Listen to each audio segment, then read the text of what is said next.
ایک زمانہ تھا جب شام کے اوقات گھروں میں گپ شپ، کتاب خوانی یا اہل خانہ کے ساتھ چائے کی محفلوں میں گزرتے تھے۔ بچے صحنوں میں کھیلتے، بزرگ ریڈیو پر خبریں سنتے اور خواتین محلے کی خیر خیریت لینے دروازے پر آ جایا کرتی تھی۔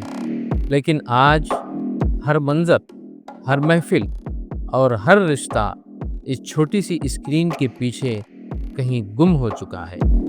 اسمارٹ فون، جو کبھی جدیدیت کی علامت سمجھا جاتا تھا، آج انسان کے شعور، وقت اور توجہ کا سب سے بڑا دشمن بنتا جا رہا ہے۔ پھر ایک زمانہ آیا جب اسمارٹ فون ہاتھ میں ہونا دولت، عزت اور جدیدیت کی علامت سمجھا جانے لگا۔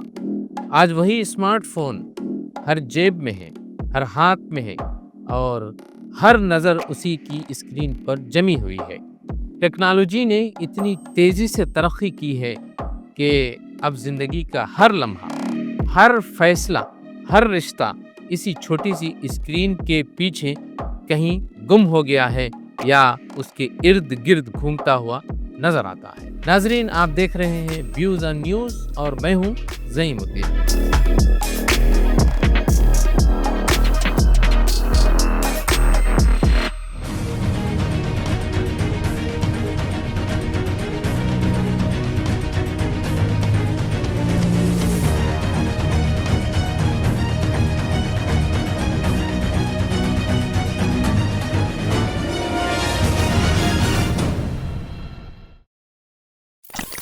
آج بات کریں گے اسمارٹ فون اور اس کی تباہیوں کی۔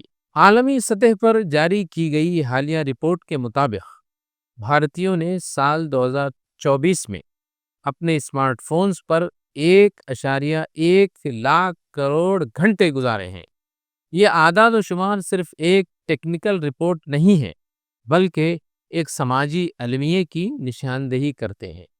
اتنے بڑے پیمانے پر اسکرین پر صرف کیا گیا وقت صرف تفریح یا معلومات کے حصول کے لیے نہیں، بلکہ ایک نفسیاتی انحصار اور نیا معاشرتی رجحان بن چکا ہے۔ ناظرین، ہم جانتے ہیں کہ ان اسمارٹ فون سے کون کما رہا ہے اور کون کیا کھو رہا ہے، اس کو جاننے کی کوشش کرتے ہیں۔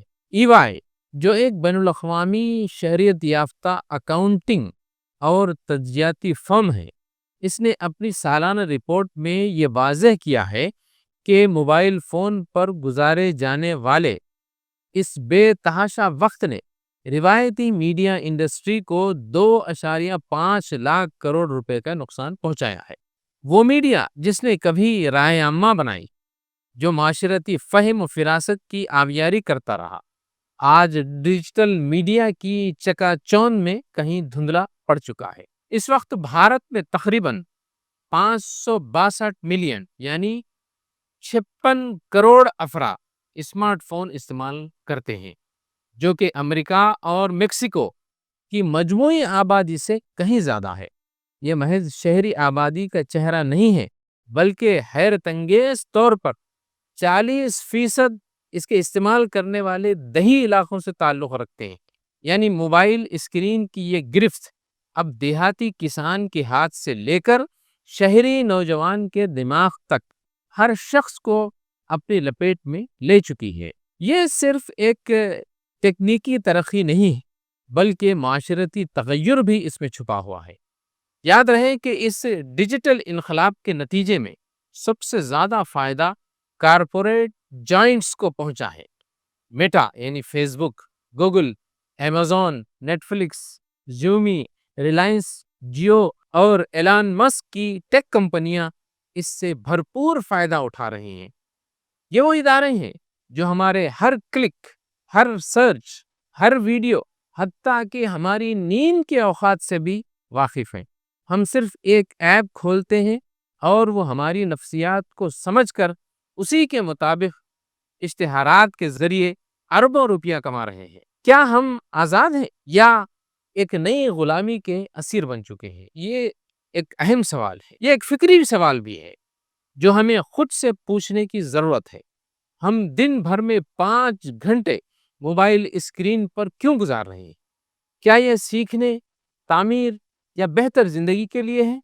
نہیں ناظرین، یہ اعداد و شمار بتاتے ہیں کہ تقریباً 70% وقت سوشل میڈیا، ویڈیوز، گیمنگ اور دوسرے غیر تعمیری مشاغل میں ہم صرف کر رہے ہیں۔ یہ ایک نئی قسم کی غلامی ہے جسے ڈیجیٹل غلامی کہا جا سکتا ہے، جس میں زنجیریں نظر نہیں آتی، لیکن وہ انسان کے ذہن و دل کو جکڑ لیتی ہیں۔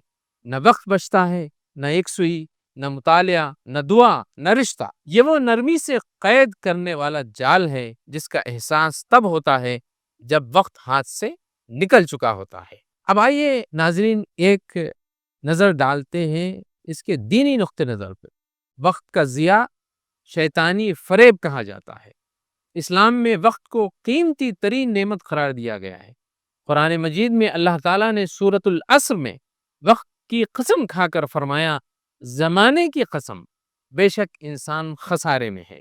رسول عربی صلی اللہ علیہ وسلم نے ارشاد فرمایا، دو نعمتیں ایسی ہیں جن میں اکثر لوگ خسارے میں رہتے ہیں، ایک ہے صحت اور دوسری ہے فارغ وقت۔ جب ہم اس فارغ وقت کو فضول اسکرولنگ، بیہودہ ویڈیوز یا جھوٹے ریلز پر صرف کرتے ہیں تو ہم در حقیقت اپنا قیمتی وقت یعنی نعمت کو برباد کر رہے ہیں۔ نوجوانوں کو سستی ذہنی انتشار اور دین سے دوری کی ایک بڑی وجہ یہ ڈیجیٹل مصروفیت ہے۔ خاندان، سماج اور تہذیب پر اس کے کیا اثرات پڑتے ہیں، اس پر بھی ایک نظر ہمیں ڈال لینی چاہیے۔ اسمارٹ فون نے جہاں زندگی آسان بنائی ہے، وہیں اس نے انسان کو تنہا، بے چین اور لاپرواہ بنا دیا ہے۔ میاں بیوی ایک کمرے میں ہوتے ہوئے بھی الگ الگ دنیاؤں میں مگن ہوتے ہیں۔ بچے کتابوں کے بجائے گیمز کے عادی ہو چکے ہیں۔ بزرگوں کی باتیں اب صرف نوٹیفیکیشن کی طرح سن لی جاتی ہیں۔ خاندان بکھر رہے ہیں، دوستیاں مصنوعی ہو چکی ہیں اور جذبات کی جگہ ایموجیز نے لے لی ہے۔ ناظرین، اس کے معاشی فائدے اور اس کے اخلاقی نقصانات پر بھی ہمیں ایک نظر ڈال لینی چاہیے۔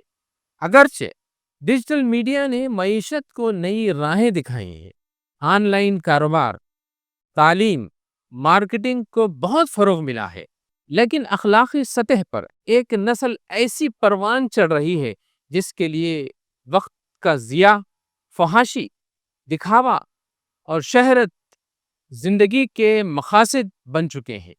سوشل میڈیا نے خود نمائی، مقابلہ بازی اور حسد کو جنم دیا ہے۔ ہر کوئی دوسرے کی زندگی دیکھ کر اپنی زندگی کو کمتر محسوس کرنے لگا ہے۔ ناظرین، آخر اس کا حل کیا ہے؟ سب سے پہلے ہمیں خود سے سوال کرنا چاہیے کہ میں روزانہ کتنے گھنٹے موبائل پر صرف کر رہا ہوں، اس وقت کا کیا مصرف ہے؟ دوسرے، ڈیجیٹل ڈائٹ، جیسے ہم خوراک کے لیے احتیاط کرتے ہیں ویسے ہی موبائل کے استعمال میں بھی ہمیں احتیاط برتنی چاہیے، اس کے حدود مقرر کرنے چاہیے۔ تیسرا، خاندان کے لیے وقت، روزانہ کم از کم 1 گھنٹہ موبائل سے دور رہیں۔ طے کر لیں اس 1 گھنٹے میں آپ موبائل نہیں دیکھیں گے، صرف گھر والوں کے لیے یہ وقت ہوگا، ان کے ساتھ گزاریں گے۔ چوتھی چیز، مطالعے کی عادت ڈالیں۔ موبائل کے بجائے کتاب، رسالہ یا دیگر ادبی کتابوں کا آپ مطالعہ کر سکتے ہیں، اس کے لیے وقت نکالیں۔ ناظرین، در حقیقت اسمارٹ فون ایک نعمت بھی ہے اور ایک سخت آزمائش بھی۔ ٹیکنالوجی کو رد کرنا حل نہیں، لیکن اس کے بے ہنگم استعمال کو قابو میں لانا ہماری اپنی ذمہ داری ہے۔ ہمیں نئی نسل کو یہ شعور دینا ہوگا کہ وقت ہی اصل دولت ہے اور اس وقت کو ضائع کرنا سب سے بڑا نقصان ہے، ورنہ آنے والا کل وہ ہوگا جہاں لوگ اپنے بچوں سے نہیں، موبائل کی اسکرین سے پیار کرنے لگیں گے اور انسانیت صرف ڈیجیٹل سورسز میں محفوظ رہ جائے گی۔ ناظرین، فی الحال اتنا ہی، پھر ہوگی ملاقات کسی نئے موضوع کے ساتھ۔ زعیم الدین احمد کو اجازت دیں۔ ہمارے اس چینل کو لائک کریں، سبسکرائب کریں اور شیئر کریں۔